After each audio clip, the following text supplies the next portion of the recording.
Boa tarde, prontos para mais uma catequese em nossa casa? Hoje vamos trabalhar a catequese número 28, que está nas páginas 117 e seguintes do vosso catecismo. Tu caminhas connosco, Senhor.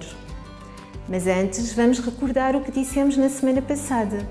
Vimos que é na Eucaristia que nos alimentamos da palavra e do pão de Jesus e comprometemo-nos a participar sempre na Eucaristia para estarmos cada vez mais unidos a Jesus. Abram então os vossos catecismos na página 117 e vamos olhar para essas imagens que nos são aí apresentadas. Temos aqui imagens que nos mostram situações de dificuldade e de sofrimento. Um edifício que caiu, um incêndio, uma inundação, uma cidade em guerra, pessoas a discutir, fome, pobreza e abandono, etc. Agora mesmo vivemos um acontecimento completamente desconhecido e que nos levou a modificar completamente os nossos hábitos e rotinas. E também nos trouxe diversas dificuldades, como separação de familiares e amigos importantes para nós, perda de emprego, doença e muito mais. Todos os dias somos confrontados com notícias que nos assustam, nos preocupam e nos entristecem. Ao longo do tempo, vamos percebendo que nem sempre é fácil para a humanidade continuar, ir em frente, enfrentar as dificuldades. O mal está presente no mundo e isso faz sofrer muito as pessoas, faz-nos perder a esperança. Também nós, por vezes, na nossa vida, somos confrontados com situações de sofrimento e de dor e não percebemos porque é que essas situações nos atingem a nós e às pessoas de quem gostamos. Mas este ano, ao longo da catequese, vimos que o Senhor Deus está sempre connosco, amando-nos, cuidando de nós, dando-nos toda a ajuda de que precisamos para nos salvarmos e para ficarmos com Ele por toda a eternidade. Peço-vos agora para abrirem o vosso catecismo nas páginas 126 e 127, onde temos um breve resumo de todas as catequeses do 5º ano, portanto, deste nosso ano de catequese. Vamos então olhar para essas páginas. Começamos então com a catequese número 1, onde descobrimos que Deus tem um projeto para a humanidade. Depois vimos como Ele criou para nós um mundo bom e bonito, como criou o ser humano para viver nesse mundo e depois como Deus criou tudo o que era bom, mas não criou o mal, nem o sofrimento ou a dor, que resultam simplesmente do pecado, do facto de as pessoas não escutarem Deus nem quererem obedecer-lhe. Descobrimos depois, tal como o título do nosso catecismo indica, que Deus nos fez seu povo, uma nação santa, reino de sacerdotes, incumbido da tarefa de mostrar ao mundo qual é o único caminho para a felicidade e para a salvação. Acolher a Deus no nosso coração e ser dócil à sua ação e à sua palavra, que é a vida eterna. De seguida e durante algumas catequeses, caminhamos com esse povo, não na atualidade, mas na história, para percebermos como é que o povo chegou à terra que Deus lhe prometera, com Abraão, pai do povo de Deus, com José, que era sábio e bom e tinha a força de quem é capaz de perdoar, os colaboradores que Deus escolheu, na catequese 8, para o ajudarem a orientar o povo, e a mais especial colaboradora da história da salvação, Maria, Mãe de Deus e Nossa Mãe. No Natal, celebramos o nascimento do Salvador, Jesus. E nas catequeses seguintes, descobrimos como Deus intervém no nosso mundo, como Ele liberta o seu povo da escravidão, porque é um Deus da comunhão e da aliança que nos convida a amar. Este Deus permanece conosco, mesmo quando tudo nos parece correr mal, cuidando de nós e reinando sobre o seu povo, através dos bons líderes e comunicando conosco através dos seus intérpretes. Depois, nas catequeses 14, 15, 16 e seguintes, foram muito importantes para nós, pois estávamos a preparar a Páscoa. Fomos vendo durante a Quaresma aquilo que aconteceu ao povo de Deus e que nos diz diretamente respeito. Como Deus nos convida a uma mudança de vida, uma missão que Deus nos confia de sermos profetas, de continuarmos a obra de Jesus, de com o Espírito Santo nos tornarmos pessoas novas, de construirmos em nome de Deus um mundo melhor. Acompanhamos também o convite que Deus faz à conversão, como Ele age para renovar o seu povo, como Deus brilha na humildade, o que é uma descoberta maravilhosa, porque se nós somos pequenos e um bocadinho incapazes, ainda assim somos úteis a Deus e ao mundo. E na Catequese 20 celebramos Cristo, nossa Páscoa, e fomos aprendendo a descobri-lo vivo entre nós. Deus ressuscitou Jesus e Jesus mostra-nos o caminho para o seu Pai. Dessa ressurreição vem uma nova vida, vida com letra grande, uma vida de fé que tudo cura e transforma. Agora temos a missão de espalhar a boa notícia, de ensinar a boa nova. Cristo ressuscitou e tudo o que Deus nos prometera aconteceu. Nós, apesar de fracos e limitados, humildes e sem grande valor, também estamos destinados a voltar para Deus que nos criou. Mas tudo isto é-nos possível. A nossa conversão, a construção do reino de Deus, de um mundo bom e justo, porque Jesus não nos deixou sozinhos, ficámos cheios do Espírito Santo e somos corpo de Cristo na Igreja que Ele fundou. E como a fundou? Fazendo-a nascer da água e do nosso batismo, da água que limpa e cura, que nos livra do pecado e a partir da qual nós trabalhamos pela justiça e pelo amor. Mas a Igreja e cada um de nós ficaria desamparada se não se alimentasse da palavra e do pão, isto é, da Eucaristia. Queremos sentir aquele ardor no nosso coração. Não queremos escutar sempre a palavra? Vós já tendes uma bonita experiência disso, pois há um ano, na celebração da palavra, vos haveis comprometido a ler a Bíblia pela vossa vida fora e nas férias haveis continuado a lê-la. E depois, aqui na catequese e em casa, haveis continuado essa leitura e descoberta. E hoje, aqui estamos na Catequese 28. Tu caminhas connosco, Senhor.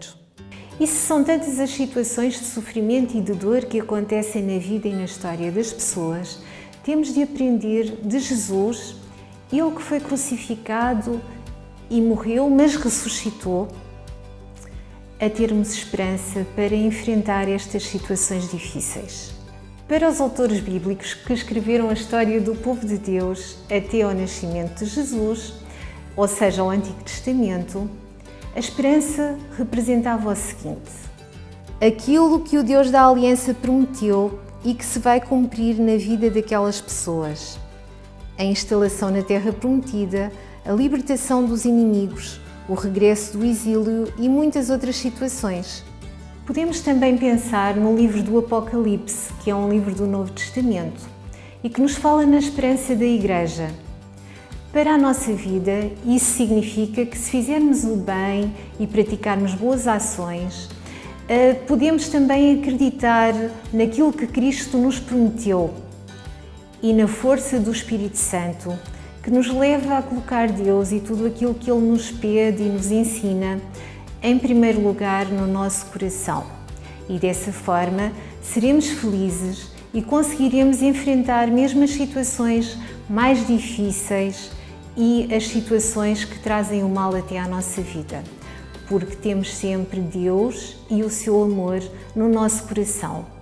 Agora também percebemos melhor porque é que os discípulos de Jesus, ao longo do tempo, vão enfrentando tantas situações de dificuldade e de injustiça e mesmo assim vão mantendo a esperança e vão mantendo a força para continuarem a fazer aquilo que Jesus lhes pediu, para continuarem o projeto de construção de um mundo novo e melhor. Peço-vos agora, por favor, para abrirem o vosso catecismo nas páginas 118 e 119. Então, a primeira coisa que os discípulos de Jesus devem saber é a seguinte: enquanto caminham pela vida, não estão sozinhos. No seu caminho, eles e nós contam e contamos sempre com Jesus, com a presença de Jesus, com a ajuda de Jesus. com o amor de Jesus por cada um de nós e por toda a humanidade. Lembram-se da noite em que Jesus foi preso? Na véspera da sua morte, Jesus reuniu-se com os discípulos numa ceia de despedida. Os discípulos sentiam-se tristes e desamparados, porque sabiam que Jesus ia deixá-los. Tinham medo dos desafios, dos perigos, de não conseguirem continuar a obra de Jesus. Tinham medo do futuro. Sentiam-se pequenos e frágeis. Mas Jesus disse-lhes: "Não vos deixarei órfãos. Eu voltarei a vós. Ainda um pouco e o mundo já não me verá. Vós é que me vereis, pois eu vivo e vós também haveis de viver. E não vos deixarei órfãos." Jesus disse aos apóstolos e a cada um de nós que estará sempre conosco, que nos ajudará nas nossas dificuldades e perigos, que nos dará amor e paz, que nos conduzirá pela mão ou nos pegará ao colo quando estivermos cansados e tristes.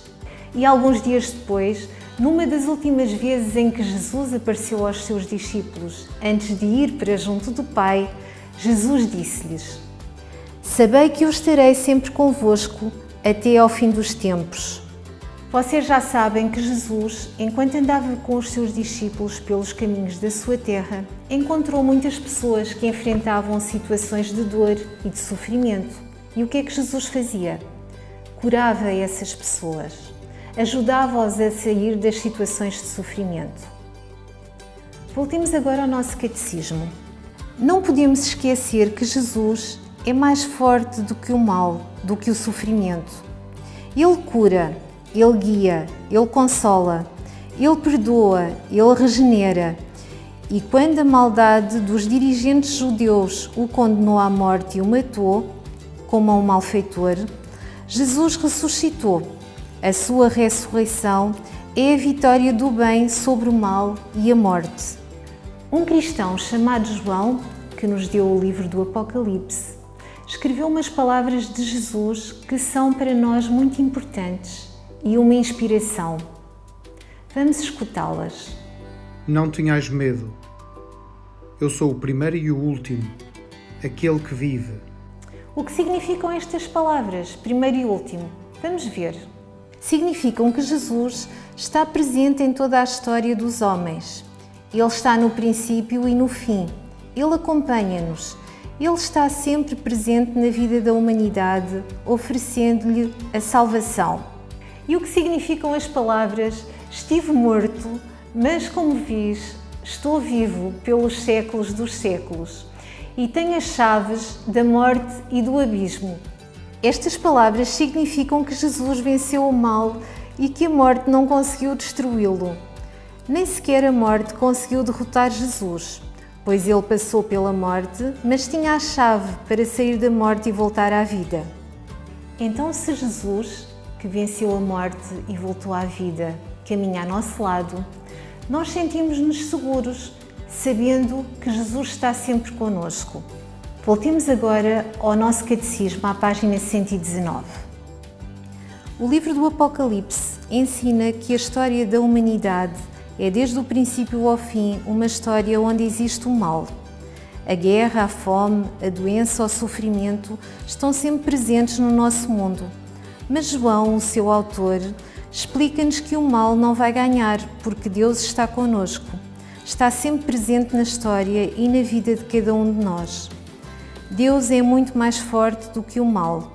Jesus Cristo, que venceu o mal e a morte, já nos mostrou a qualidade da força de Deus. E nós que somos povo de Deus e que fazemos parte da família de Deus, o que devemos fazer enquanto estamos aqui na Terra? Vamos abrir o vosso catecismo na página 120. Devemos colaborar com Deus e lutar contra o mal que aflige o mundo e as pessoas. Devemos combater a maldade, a violência, a mentira, a injustiça. Devemos construir um mundo de amor, de bondade, de verdade, de justiça e de paz, como Jesus nos ensinou. E tudo isto é possível porque não estamos sozinhos, porque Jesus caminha sempre ao nosso lado. Se olharmos à nossa volta, encontramos facilmente sinais da presença do mal na nossa vida. Egoísmo, maldade, sofrimento. Mas também temos muitos sinais da presença de Deus. Coisas boas, amor, pessoas que se preocupam com os outros, pessoas que se preocupam em construir um mundo melhor. Quando vocês fazem coisas boas, isso é um sinal de Deus. Mas também temos sinais do mal na nossa vida. Por exemplo, quando vocês discutem ou se zangam com os vossos irmãos, com os vossos amigos, com os vossos pais. Aquilo que vos peço agora é que abram o vosso catecismo na página 120. E ao longo da semana vamos pensar naquilo que nos aconteceu e vamos preencher aí sinais da presença do mal que encontramos na nossa vida. O que é que nós podemos fazer para acabar com esses sinais de mal e também situações boas que nos tenham acontecido. E preenchemos aí sinais do bem, preenchemos aí no nosso catecismo, na página 120. E no nosso momento de oração de hoje, vamos dar graças por Deus estar sempre conosco, por Deus cuidar de nós. Senhor Deus, obrigado porque estás sempre ao nosso lado, quando caminhamos por este mundo. Obrigado porque nos ofereces sempre a tua vida e a tua salvação. Senhor Deus, obrigado porque és como um pai ou uma mãe que cuida de nós e nos protege dos perigos. Obrigado porque lutas contra o mal e nos dás forças para vencê-lo. Obrigado porque és aquele que nos guarda em todos os passos que damos pela vida. Senhor, eu não vou esquecer que a primeira coisa que os amigos de Jesus devem ter sempre presente é que não estão sozinhos. Pela oração, pela Eucaristia, pela prática do bem, contigo eu construo uma vida de esperança. Vamos agora abrir a nossa barra cronológica na Catequese 28. Temos aqui uma parte do texto que escutámos há pouco, do livro do Apocalipse. O autor do livro do Apocalipse usou muitos símbolos e muitas imagens para nos descrever esta esperança da Igreja. Por isso, ele inspirou muitos artistas. O que vos pedimos é que se inspirem em tudo o que aprenderam na catequese ao longo deste ano e que criem a vossa obra de arte, onde falem da vossa fé e da vossa esperança, de quem é Jesus e porque confiam nele e na sua mensagem. Podem usar os materiais e técnicas que quiserem e, se preferirem, até podem fazer o trabalho num outro material e depois colar aqui na vossa barra cronológica. Vamos agora despedir-nos. Esta é a última catequese deste bloco de catequeses em nossa casa. Desejo-vos umas boas férias, mas não se esqueçam, não há férias da Eucaristia. Ainda a semana passada nos comprometemos a participar sempre na Eucaristia para escutarmos a palavra e também partilharmos o pão de Jesus e estarmos cada vez mais unidos a Jesus. Terminamos com o cântico número 7, Nada Temo, e com a mensagem para guardar na memória e no coração. Até sempre! Se me calha a tempestade e Jesus vai a dormir na minha barca, nada temo, porque a paz está comigo. Nada temo, porque a paz está